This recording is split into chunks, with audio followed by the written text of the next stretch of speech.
My name is Captain Alex Harding. I'm 40 years old and I'm a military intelligence officer with the United States Army.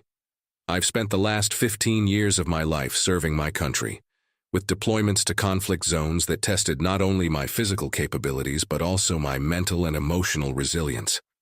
In 2025, I was deployed to an advanced operations base in the Middle East, right at the epicenter of the escalating Iran-Israel conflict. The situation was extremely volatile, with the United States intensifying its presence in the region to support our Israeli allies following Iran's massive missile and drone attacks. Each day brought new challenges, new dangers that demanded all my experience and military discipline. But in the midst of this chaos, there was one constant that kept me grounded: the image of my wife, Michelle Harding, waiting for me at home. She was my anchor, my reason for coming back whole from each mission. Or at least that's what I believed. If you enjoy stories of cold-blooded revenge and gripping plot twists, like this video and subscribe to the channel now. There are brand new, unreleased stories here every day, each one more intense than the last. Michelle and I had been married for 12 years. She was 38, worked as a marketing manager for a tech company in San Diego, and had always supported me during my deployments. At least that's what she showed when I was around. My nature is one of sharp observation and risk analysis. I'm someone who prefers to watch before acting, calculate moves before executing them. This trait has saved me countless times on the battlefield and would prove crucial for what was coming, though I didn't know it yet. During my years of service, I developed a keen intuition for detecting when something wasn't right. It was like a sixth sense that alerted me to hidden dangers. And in the last months before my deployment, this intuition began manifesting regarding Michelle. Small changes in her behavior caught my attention. She was asking strange questions about my finances, especially about the offshore investments I had made over the years. Questions she had never shown interest in before.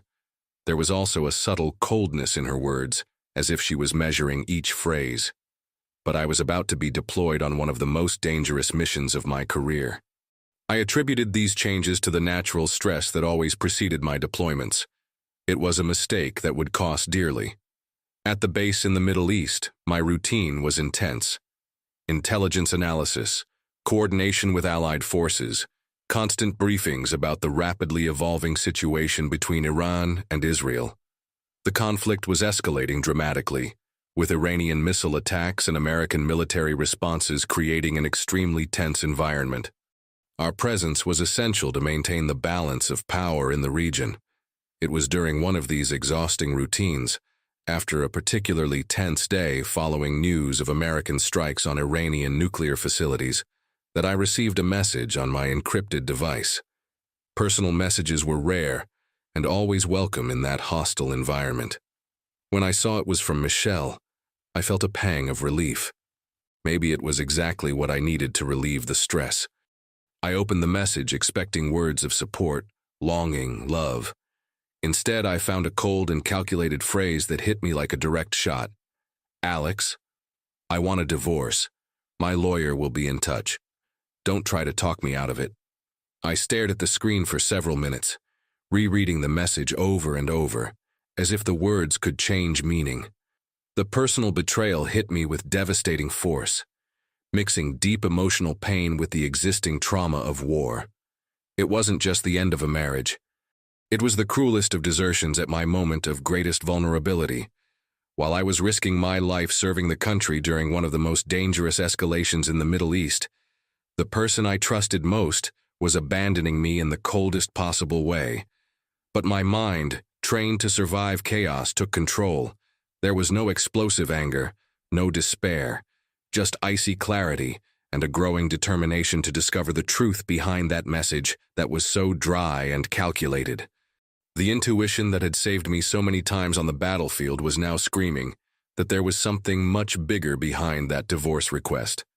Michelle wasn't the type of person who made impulsive decisions, especially one as drastic as this. Something wasn't right. That night, lying in my quarters while listening to the distant sounds of artillery and the constant alerts about Iranian attacks, I began putting together the pieces of the puzzle. The questions about finances, the growing coldness, the perfect timing of the message when I was unable to return immediately due to the crisis. Everything was starting to make sense in a very disturbing way. In the following days, my mind worked like an intelligence analysis machine.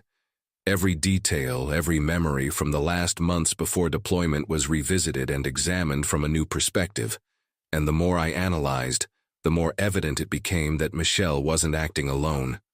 I began remembering a name that appeared with increasing frequency in her conversations: Mark Sullivan. He was a former colleague from the company where Michelle worked, someone who had left to start his own financial consulting firm. Michelle always mentioned him casually, but now I realized these mentions had become more frequent in the months before my deployment. Mark was about 35, divorced, and according to Michelle, really smart with investments. She had even suggested I should talk to him about portfolio diversification when I got back. At the time, I thought it was just Michelle being helpful. Now, I recognized it as the first move in a much more elaborate plan. During my years of service, I learned that the best defense is always advanced preparation. That's why, before each important deployment, I took certain precautions with my personal assets. Not out of distrust of Michelle, but as standard military security protocol. I had duplicated all important financial documents on a secure server accessible only to me. I had also set up automatic alerts for any unusual activity in our joint accounts. It was a standard protection measure for deployed military personnel, but it would now prove crucial. 3 days after receiving the divorce message, the first alerts arrived.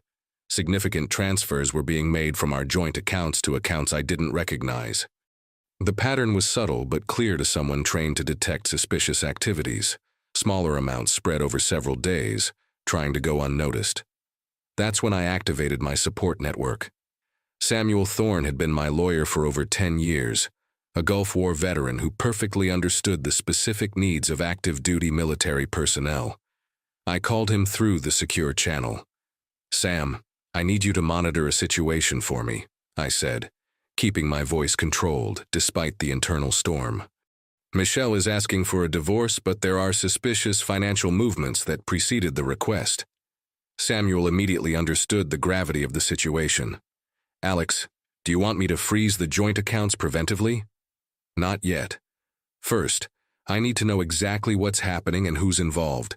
Only freeze if the transfers accelerate. And Sam, I need someone specialized in financial forensic investigation." That's how I met Dr. Lena Petrova. Samuel had recommended her as one of the best specialists in financial risk analysis and cybersecurity on the West Coast. She was 36, born in Ukraine but naturalized American, with a PhD in applied mathematics from Stanford and experience in high-profile corporate fraud cases.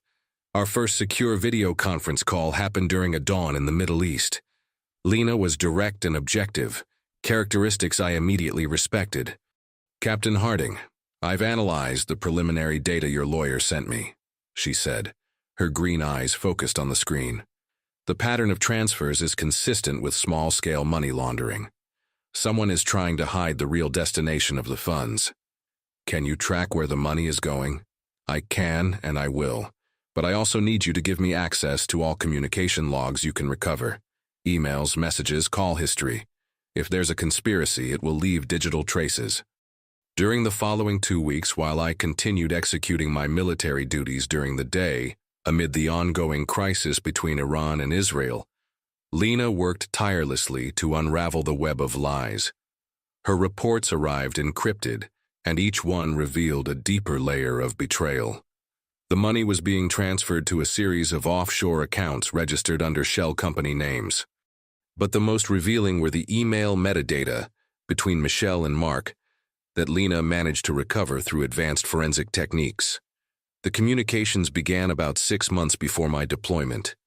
Initially, they were apparently innocent conversations about investment opportunities, but they gradually evolved into discussions about windows of opportunity and taking advantage of temporary situations. In one particularly revealing email, Mark wrote to Michelle, "His deployment is the perfect opportunity. He won't be able to interfere or monitor the movements for at least 6 months. We can structure everything to look like legitimate divorce expenses. Michelle's response was even more shocking.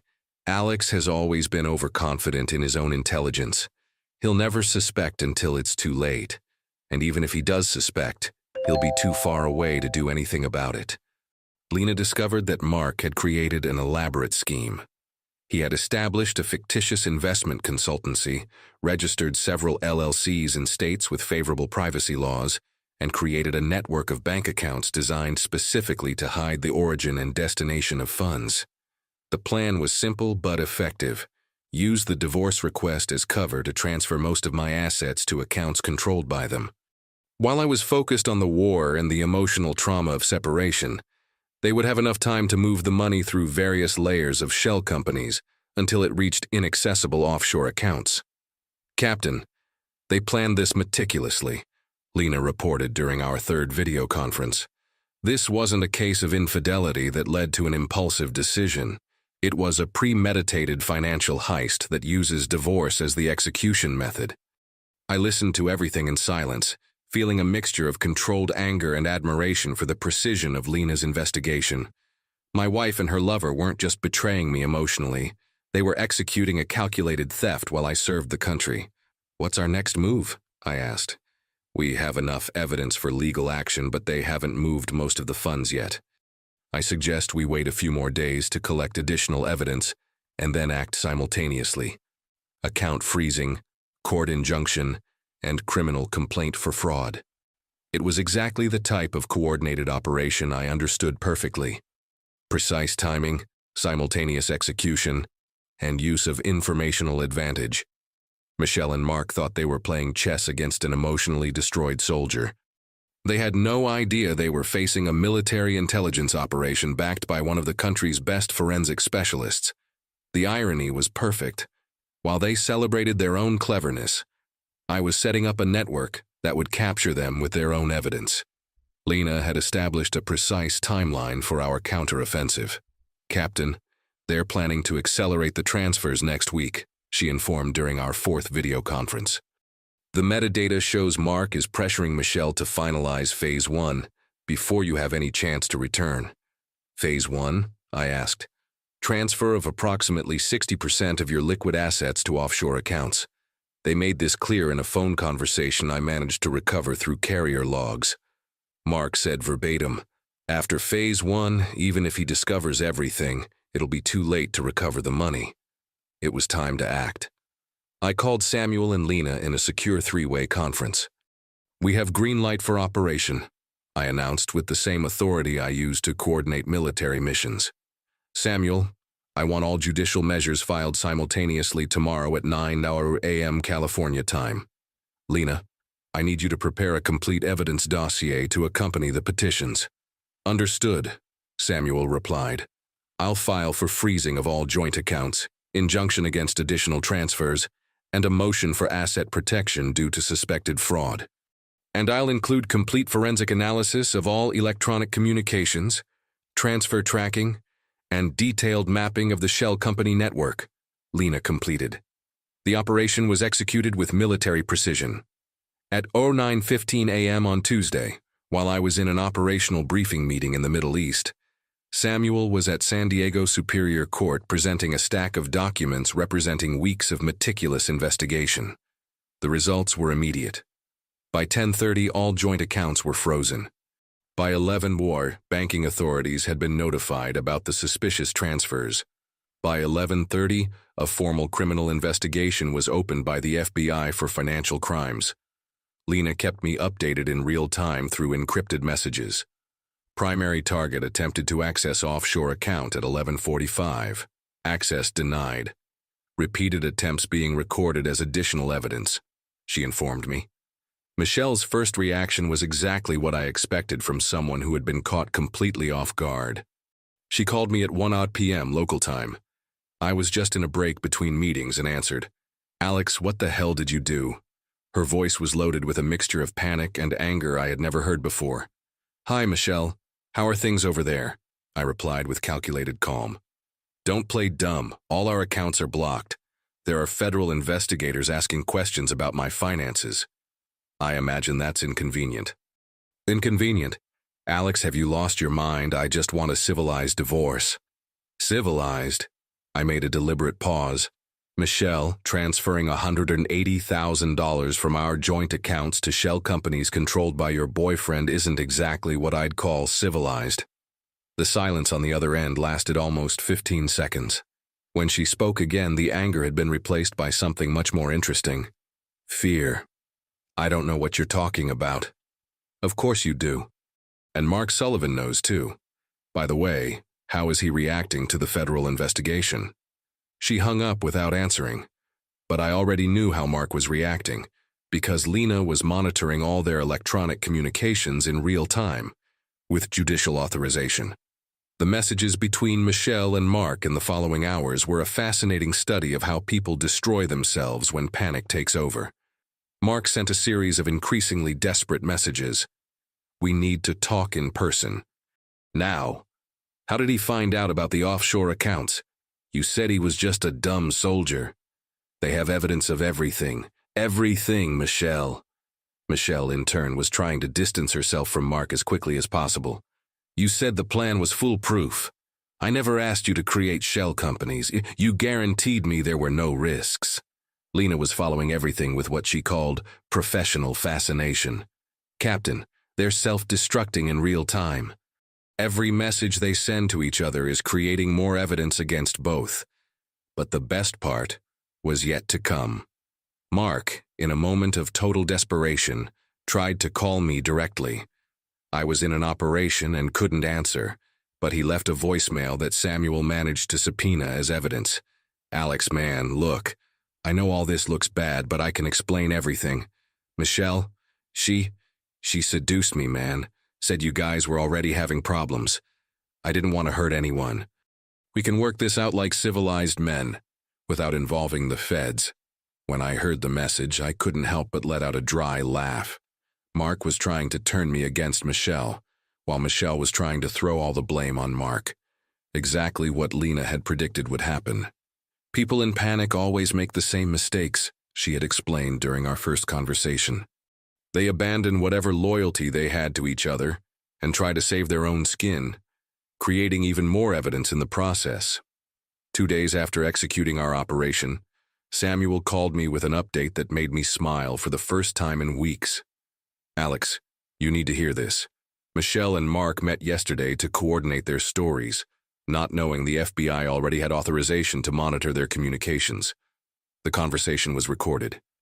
And Mark suggested they blame you for emotional abandonment and claim the transfers were fair compensation for years of absence. Michelle responded that he was an idiot and should have thought of that before creating a scheme that looked like something out of a mafia movie. They turned completely against each other.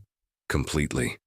Mark is trying to make a deal with the DA to reduce his sentence in exchange for testifying against Michelle. She, in turn, hired a criminal defense attorney and is claiming she was manipulated by Mark. The situation had become exactly what I expected, a total collapse of the conspiracy, with the conspirators themselves destroying each other. But I knew the real justice was yet to come. Lena had prepared something she called a mercy stroke. Captain, I managed to track not only the money they stole from you, but also discovered this wasn't their first heist. Mark applied a similar scheme to at least 2 other divorcees in the past 3 years. Do you have evidence? I do, and I've already turned everything over to the FBI. This transforms the case from simple marital fraud into an organized criminal scheme with multiple victims. The sentences will be much more severe. While I continued serving my country in the Middle East during the ongoing crisis, Michelle and Mark were discovering that trying to fool a military intelligence officer had been the worst decision of their lives, and they still didn't know the worst was yet to come. 3 months later, I finally returned to the United States. My deployment had ended successfully, but the real battle was just beginning. The difference was that now I would fight on familiar territory, with all the advantages on my side. Samuel met me at San Diego Airport with a folder full of updates. Alex, you need to know that everything changed while you were away. The case became a large-scale federal investigation. During the drive to my hotel, he updated me on the latest developments. Michelle and Mark had been formally indicted on 15 criminal charges, including wire fraud, money laundering, and conspiracy to commit financial crimes. But most impressive was that the FBI had discovered they were part of a larger network. Lena discovered connections to other similar cases in Nevada and Arizona, Samuel explained. Mark wasn't just an amateur scammer. He had a sophisticated system to identify deployed military personnel and target them through their wives or partners. I absorbed the information in silence. My case hadn't been personal. I was just another victim in a systematic criminal operation. In a way, this made the betrayal even colder and more calculated. The next day, I met personally with Lena Petrova at her office in La Jolla. She was even more impressive in person than in the video conferences. There was an intensity in her green eyes that spoke of someone who had found purpose in unraveling complex lies. "Captain Harding, it's a pleasure to finally meet you in person," she said, extending her hand with a firm handshake. "I hope you're prepared for some revelations." Lena had prepared a detailed presentation that mapped the entire criminal scheme. Mark had developed a specific method: identify married military personnel on long-term deployments, approach the wives through professional networks, offer free financial consulting, and gradually seduce them both romantically and financially. He specifically chose high-ranking military personnel with substantial assets, Lena explained, showing a detailed chart, and always waited until they were in conflict zones, when communication was limited and they were emotionally vulnerable. The FBI had identified at least 8 victims in the last 5 years. Mark had stolen an estimated total of $2.3 million, always using the same pattern: divorce as cover, gradual transfers to shell companies, and offshore accounts as final destination. "Your wife wasn't the first Michelle in his life," Lena said with dark irony. "He had a very specific type: women married to military personnel, with access to substantial joint accounts, and willing to trade loyalty for promises of quick wealth." During the following weeks, I followed the legal proceedings with the same discipline I applied to military operations. Michelle tried various defense strategies, including claims of neglected military wife syndrome and emotional manipulation by Mark. None stuck. The trial was a spectacle of self-destruction. Michelle and Mark, who had been partners in conspiracy, now publicly hated each other. Each tried to minimize their own guilt by throwing all responsibility on the other. Michelle claimed Mark had seduced and manipulated her. Mark claimed Michelle had been the mastermind of the entire scheme. The prosecutor simply presented the evidence collected by Lena: emails, bank records, phone recordings, and complete forensic analysis. The sentence was handed down on a cold November morning. Michelle, 8 years in federal prison and complete restitution. Mark, 12 years in federal prison, restitution to all victims, and forfeiture of all assets. When I left the courthouse, I felt a sense of closure I hadn't expected. It wasn't malicious triumph, but the deep satisfaction of seeing justice working exactly as it should. But the real victory came in the following months. Lena and I began working together on a new company, Petrova Harding Security Consulting. We combined my military intelligence experience with her expertise in financial security to create a service specialized in protecting military personnel and their families against fraud. Our first client was Sarah Martinez, wife of a major deployed in Afghanistan, who had received interesting financial proposals from a consultant who seemed to know specific details about her husband's military career. We identified and neutralized the scheme before any damage was caused. In less than a year, our consultancy had prevented more than 15 fraud attempts, recovered $800,000 for previous victims, and created security protocols that were officially adopted by the Department of Defense. Lena and I got married the following spring in a simple ceremony at Coronado Beach. Samuel was my best man, and our honeymoon was a cybersecurity conference in Austin, where we presented our protection model for military families. 5 years later, I received a letter in prison. It was from Michelle. She had been released after serving 6 years of her sentence and wanted to redeem herself. The letter was full of apologies and requests for forgiveness. I didn't respond. Not because I held a grudge, but because I had learned something fundamental. The best revenge isn't destroying your enemies, but building something better than they ever imagined possible. Mark is still serving his sentence. Michelle works at a supermarket in Nevada, living on minimum wage with a ruined reputation. I built a company that protects others from suffering what I suffered, married an extraordinary woman, and transformed my most painful experience into my greatest purpose. The real victory wasn't seeing them in prison. It was waking up every morning next to Lena, knowing I chose to build instead of destroy, to protect instead of seek revenge, and that my integrity was worth more than any money they tried to steal. If you enjoyed this story, like this video, and leave your comment telling me what you thought. And if you're not subscribed to the channel yet, please subscribe and hit the bell to receive notifications of new stories like this one. Thanks for watching, and see you next time.